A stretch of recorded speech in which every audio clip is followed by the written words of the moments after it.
साहब को जोड़ते हैं। मानस जी, सुबह से टिप्पणी है बजाज फाइनेंस और बजाज फिनसर्व पर।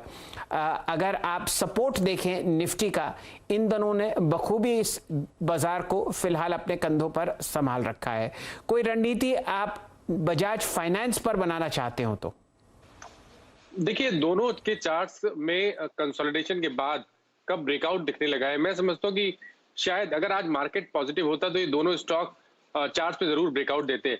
अगर हम बजाज फाइनेंस की बात करें तो देखिए, जो ब्रेकआउट लेवल है वो है 7650 का।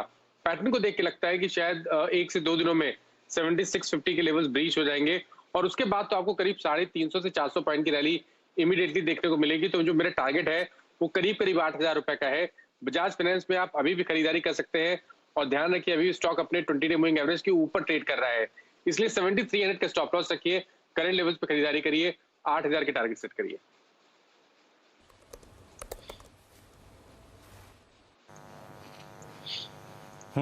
आपको याद होगा सुबह सुबह हमने इसकी एक थी आज, और तर्क यही था कि ये टिपिकल, अगर आप देखें, पोल एंड फ्लैग फॉर्मेशन पे ट्रेवल कर रहा है। और आप समझ लीजिए कि ये ट्रेड लिया था हमने 10:10 और 10:09 के आसपास। उस वक्त इसकी 7500 की कॉल आपको मूव देखी गई 171 रुपए से लेकर 240 रुपए तक का स्विंग।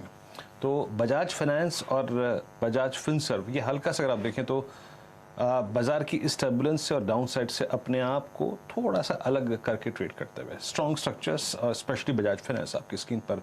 अच्छा, अब आप देखिए कुछ स्टॉक्स जो कि एग्रेसिव स्टॉक्स जो है वो बैकफुट पे आ रहे हैं। इसमें एक बार जरा एशियन पेंट्स लेके आइएगा। एशियन पेंट्स पे मानस आपकी अप्रोच क्या रहेगी? ये स्टॉक भी धीरे धीरे आप देखिए तो 2 सितंबर से लेकर अब तक, यानी इन करीब करीब 20 सेशंस के बीच में ऊपर की तरफ एक कर्व क्रिएट कर रहा है, जो कि स्लाइटली अगर आप देखिए रिस्की लग रहा है। अब 10 डे के नीचे ट्रेवल करता हुआ एशियन पेंट्स पे आपका लॉजिक क्या कहता है? कोई ट्रेड सेटअप इसमें जिसको आप चेज करना चाहें? देखिए, मैं ट्रेड तो इस टाइम नहीं सजेस्ट करूंगा क्योंकि ऑलरेडी एक बड़ा मूव हम देख चुके हैं, लेकिन जहां तक बात रिस्क की है, मैं समझता हूँ कि 3250 के नीचे आपको स्टॉक में रिस्क दिखने लगेगा, इसलिए 3250 का स्टॉप लॉस रखिए, जो कि 20 डे मूविंग एवरेज है। उसके नीचे करेक्ट, अगर उसके नीचे जाएगा तो वहां पर आपको कम से कम 150 रुपए का डाउन साइड देखने को मिल सकता है, इसलिए फिलहाल के लिए खरीदारी की राय नहीं रहेगी। लेकिन आपके पास ऑलरेडी लॉन्ग पोजीशन है तो एक स्टिक स्टॉप लॉस 3250 का रखें।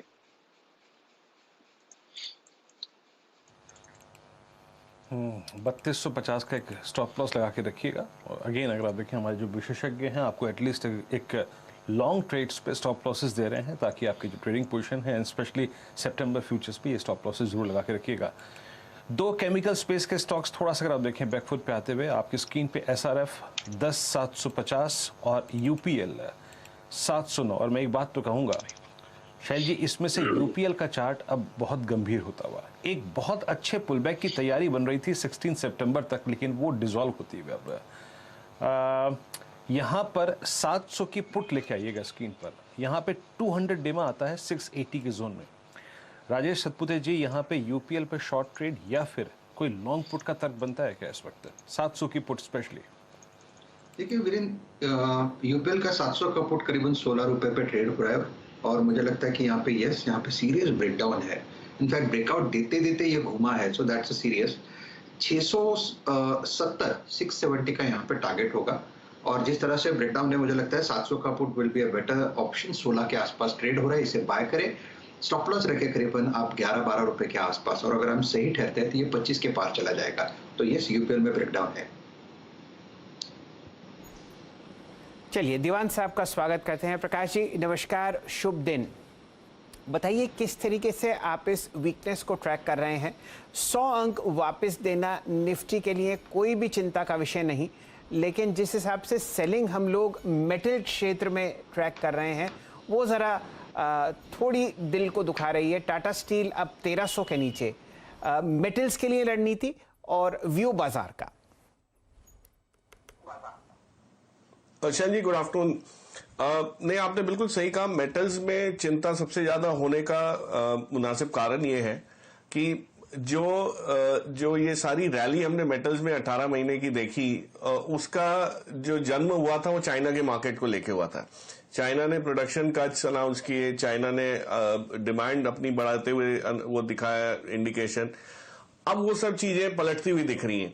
और जो चाइना में एक क्राइसिस का एहसास थोड़ा हल्का फुल्का बन रहा है एवरग्रांड को लेके कि एक डोमिनो इफेक्ट आ सकता है, चाइनीज कंपनीज पे, काफी बैंकों पे आंच आ सकती है, और उसके बारे में किसी को कोई आइडिया नहीं है क्योंकि चाइना से डेटा या इंफॉर्मेशन फ्लो जो है वो बहुत ट्रांसपेरेंटली आता नहीं है। तो उस लिहाज से जो ग्लोबल मार्केट्स हैं कमोडिटी के, उसमें खास करके मेटल साइड में, फेरस साइड में, वहां पे चिंता ज्यादा बनती हुई दिख रही है।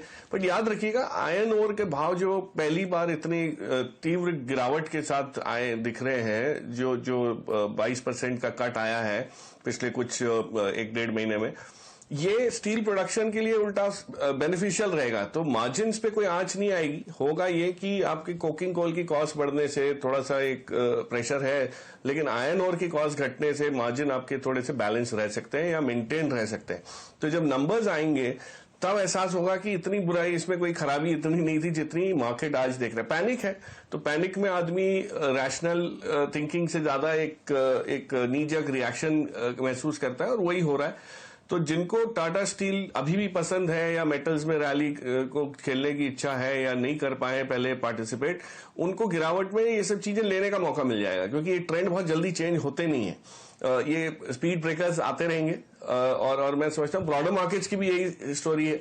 अगर आप देखें तो जो एक्साइटमेंट हमने पिछले हफ्ते देखी थी, पिछले 3-4 ट्रेडिंग सेशन में, आप वेडनेसडे, थर्सडे, फ्राइडे लीजिए, अगर फ्राइडे को जो थोड़ा सा एक शेकआउट आया वो जायज है, क्योंकि ऊंचाइयों पे इस टाइप की चीजें होती है, प्रॉफिट बुकिंग का एक माहौल भी बनता है। लेकिन जो एफआईज फ्लो आ रहे हैं शैल जी, सबसे इंपॉर्टेंट नजर मैं उस पर रख रहा हूं कि चाइना के मार्केट की दुविधाओं को लेके हिंदुस्तान का मार्केट इंप्रूव होते हुए दिख रहा है।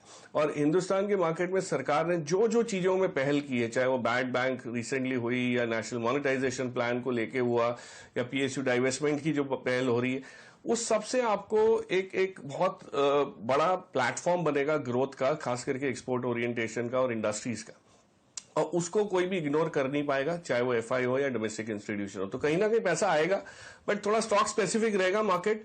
और ये शेकआउट हेल्दी है मेरे हिसाब से। वैल्यूएशन थोड़े से जहां स्ट्रेच थे, जहां पे बहुत ज्यादा एक एक्सुबरेंस आ गई थी, वहां पे थोड़ा सा एक रैशनलाइजेशन आता है, तो वो झाग थोड़ी सी हल्की फुल्की जो है वो थमेगी, और नॉर्मल सतह पे आने के बाद आपको वापस इसमें इंटरेस्ट दिखना शुरू हो जाएगा। सो लॉन्ग टर्म इन्वेस्टर्स के लिए बिल्कुल सही मार्केट है, कोई चिंता की बात नहीं है। और पीएसयूज पे ध्यान रखिए, बैंकिंग पे ध्यान रखिए। ये 2 सेक्टर ऐसे हैं जहां पे आपको बहुत अच्छा एक पुल बैक सा है या कम बैक सा है, वो मिल सकता है। दीवान साहब, इस